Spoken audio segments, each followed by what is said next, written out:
Daar is 'n lewe wat ryk is, maar nie soos die wêreld dit sien nie. 1 Timoteus 6 van vers 6 sê, dat godsaligheid saam met vergenoegdheid 'n groot wins is. Ons het niks in die wêreld ingebring nie, en ons kan ook niks uitneem nie. Die wêreld sê geld, karre, klere, gemak, rykdom, maar God sê, liefde, geloof, wysheid en vrede is ware rykdom. Jou grootste skat is nie in jou bankrekening nie. Jou skat leef binne in jou.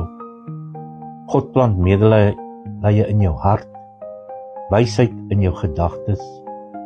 Psalm 37:16 sê, beter is die bietjie wat die regverdige het, want God se bietjie is groter as die wêreld se baie.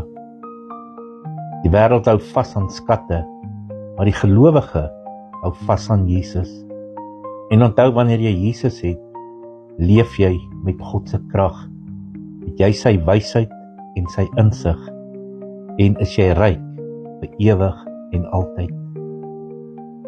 Here, help ons om nie die dinge van die wêreld na te jaag nie, maar u koninkryk. Vul ons met u vrede en u wysheid, en laat ons skat Jesus Christus alleen wees.